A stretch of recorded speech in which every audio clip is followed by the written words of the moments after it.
Hello guys, welcome to the concluding part of our construction safety management training delivered by OSHA Safety Consult Nigeria Limited, authorized training partners, OSHA Academy. So today we are going to be talking about hazard prevention and control as well as education and training. So let's begin with hazard prevention and control, basically talking about how hazards can be prevented and controlled. And here is a hierarchy of the controls. We have the elimination, the substitution, engineering control, administrative control, and personal protective equipment. Now, each of these methods have been well explained in our previous video talking about safety supervision. So we're not going to be dwelling in them in this particular video again. So if you have not gone through that video, endeavor to go back and go through the videos. Each of these processes or methods are well explained in that video as well.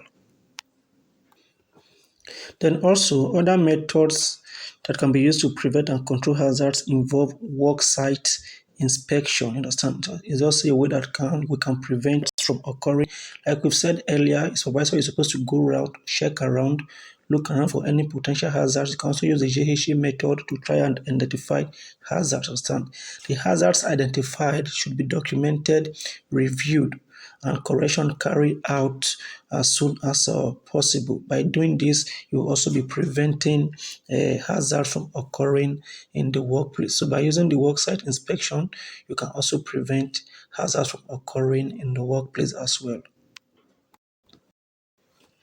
Then also analyze past accident investigations. You understand? Now, by analyzing past accident investigations that led to injury and property damage, you understand?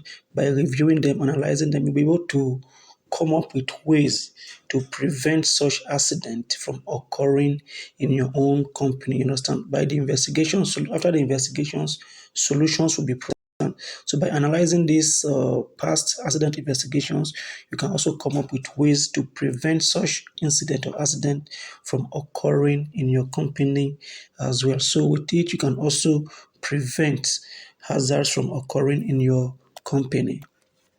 Then we also have the control of hazardous energy. Understand? Now, to have control of hazardous energy, you can use the lockout and tagout procedures to ensure that any of your employees is not exposed to any form of unintended moving machines that may result to injuries. You understand? So the lockout and tagout is basically talking about putting off and locking out any machine or appliances that are not in use. Put them off. So therefore, all a source of energies should be shut off, de-energized once they are not in use to prevent any occurrence of injuries to employees. Then also we have the confined space entry. So a confined space entry is defined as the following: space that is not designed for continuous employee occupancy. That is to say, you are not expected to stay there. It is large enough and so configured that a person can bodily enter it into and perform assigned tasks. Understand? It's not big, but it's big enough for the employee to fit in and carry out his assigned task. Then has limited or restricted means for entry. Most cases it may have just one entry for the exit and for exit, that will also serve as the exit as well. Now, say confined space that may have a hazardous atmosphere requires special precaution. Hazardous atmosphere are those that may expose employee to the risk of death, incapacitation, and impairment of ability to self-rescue caused by flammable atmosphere, talking of gases or oxygen level above 2.5%, airborne combustible dust and or fibers, oxygen deficient atmosphere. Understand? Toxic gases, vapor, and fumes, high concentration of inert gases. Understand? So these are basically talking about atmospheric hazard that could lead to uh, serious issues like as serious risks such as death, incapacitation, impairment, and a lot of other things. Understand? So once you have a situation whereby these confined spaces have limitations of have flammable gases, the atmosphere has ability to inflame. There are flammable gases in the atmosphere that is unsafe and you should not be exposed to such a situation. Then, if airborne combustibles such as fibers are also there, plastic and all that are there also that can result to fire incident, is also not safe. oxygen deficient atmosphere. If the place is not wet, oxygenated, you're not breathing properly, then you should not be going either without an oxygen mask and all that. Then toxic gases and vapor or fumes. All these are atmospheric conditions that are hazardous and are not safe to work, are not safe conditions for an employee to work in. Then also we have the analyze fall hazards. Understand? Now fall hazards are among the most common hazards in workplace. Understand? Now this fall could be as a result of unstable surfaces or human errors. You understand? Now a company should have this fall prevention apparatus or equipment in place to protect against this kind of a accident or hazard. You understand? You can have maybe a guardrail. When you know that your working settings can lead to those tendency of falls, you have guardrail to aid your workers and prevent them from falling, or maybe safety net that will serve as a prevention from having fall injury that may lead to death or injury as well. Understand? So you analyze the nature of your project or the job that is given and know the kind of a fall apparatus or equipment that you should be using. Then also we have analyze excavation hazards. Understand? Now excavation is basically talking about digging of the soil. So it is soil related. It's a soil related job. You understand? So as a result, you should all know the kind of soil that you are digging. You understand? You should know the slopiness of the soil, the benching of the soil, and all of that. Then apart from the soil hazards that are related to this excavation, there are also hazards as a result of heavy machines that are used in this process as well. Understand? That can also pose hazard. So you analyze all of this and put up measures to prevent against them as well. Then also we have analyze for hazardous chemical. You understand? That is to say you should analyze the project for any potential hazardous chemical that is being used in the course of that project, and these hazards should be made known to the workers who are working with the chemical using the HCP. You understand? I said the HCP involve the following element: written hazard communication program. That is to say the hazards, there should be a hazard communication program to let all the workers know the hazards involved in the chemical that they are using. You understand? Then training on the chemical your company use.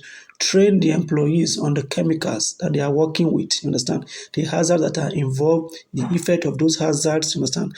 And the likely precautions to take if there is an exposure as well. So train them to know these things. Then also use labeling. Understand?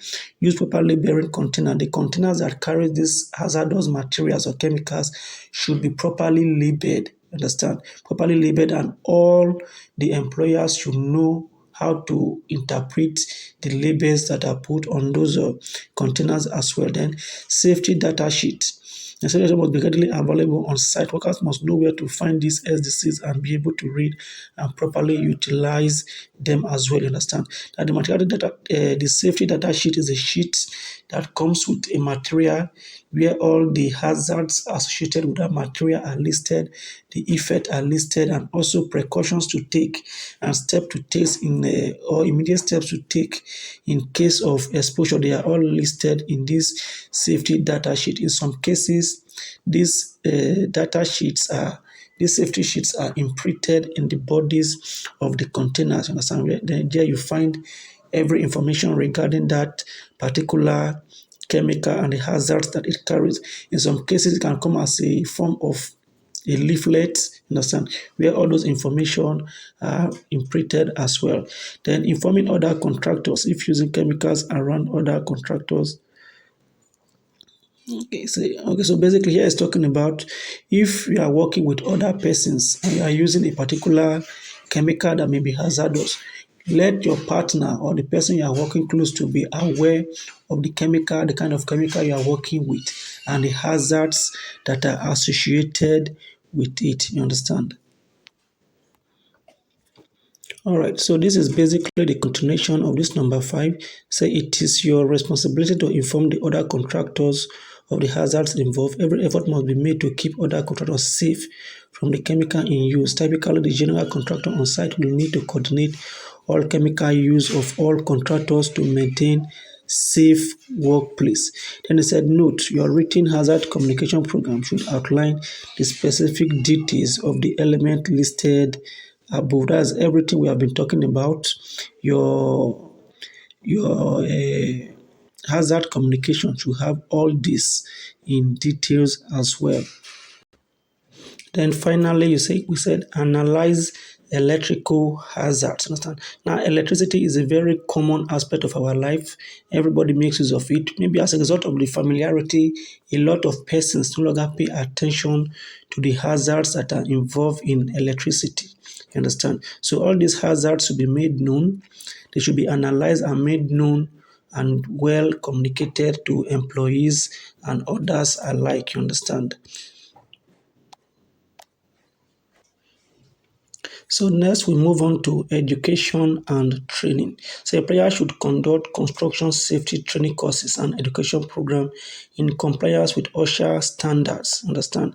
This safety training help to broaden the workers and managers' knowledge to be able to recognize, avoid, and prevent safety and health hazards in job place. So these training are very important to help equip the employers and the managers with the right knowledge to be able to avoid and prevent safety and health hazards on the job site. They said informing employees of hazards. He said it's very important for employees to establish safety education and training for employees to so that they know how to avoid and prevent unsafe conditions at the construction work site. You understand? So give them the relevant training to be able to and education to be able to identify and also avoid and prevent themselves for all those unsafe conditions that will lead to hazardous situations. The employees required to handle use of harmful substances should be instructed on how to safely handle and use them as well. You understand? They should be trained on how to handle the substance that may be harmful that they are using.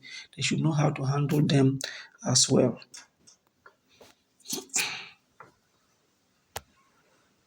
Then also it says employers required to enter into confined or enclosed spaces should be instructed as to the nature of the hazard involved, the necessary precaution to take, and how to use protective and emergency equipment. You understand? So those employees that will have to be working in confined places should be given the right instructions on how to go about their jobs. They should be made to understand the hazards that are involved in the job and the necessary precaution to take, and also emergency route should any or as kind of exposure or issue occur as well. Then it says employee must provide workers with their designated representative a right of access to relevant exposure and medical records. Employer must provide OSHA representative access to their records in order to fulfill responsibilities under the OSHA Act. You understand? Employers employer to provide relevant exposure and medical records. Understand?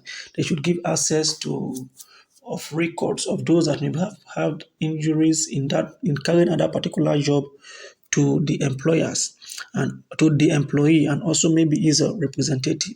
And also the employers are expected to give access to OSHA representative to also go through their employees and injury records as well in order for them to comply with the OSHA Act. So employers are expected to do what? To give to give access to employee to access their medical and exposure records. You understand? So they can have better ideas of what to expect when going into those job. Then implementing education and training. So the company should provide safety information and training to assure the requirements of OSHA standards are met, and it should continuously evaluate employee training needs to keep workers safe and healthy on site. Understand? So companies should provide safety information to assure that information and training to ensure that the requirement of OSHA standard are met. Understand? And also they should continuously evaluate the employee training needs. If there are needs for new training, they should also provide those new training as well. New employees orientation. New employees should receive training on their company safety and health management system, safe work practices, expectations, and specific safety and health training for the tasks that they will perform. Understand? So the employees should also be given training, particular tasks that they want to carry out, the safety and health management system of the company, the safe work practices, and what to expect, the kind of hazards to expect in that particular job that they are going to be carrying out as well. And also training should be provided for them as well as regarding specific task that they want to carry out. Then it said it's a simple 7 step of the job training process. So first introduction, first of all, introduce the courses that you want to train, the benefit and all of that of the training. Then also the trainer shows and tells, you show them various way to go about their work and tell them what and what to do. So the learner tells the trainer, that's to say you ask questions as well. The learner tells, the trainer shows. That is say, as a learner, you tell or you ask your questions, and then the trainer would shows you what and what or answer those questions as well. Learner shows and tell. You show and tell what you have learned as well. Then conclusion, recognize accomplishment, validate documentation, and all of that. Then safety and health work observation. So safety and health work observation should be performed periodically by supervisors or designated observers. Observation may be conducted randomly in informal programs or they may be planned when a formal observation program is part of the customer service construction safety management system. You understand? So basically, Safety and, safety and health work observation should be performed every once in a while. Understand? You should carry out these safety and health observations every once in a while. You can decide to do them randomly or do them planned, depending on how it is stated in your construction safety management system.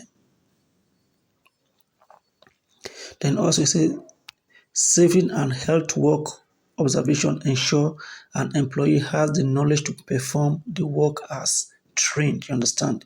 When you do this observation, you'll be able to tell if the employee have the right knowledge to perform the work as you've provided the training, then the employee is actually performing their work or task safely.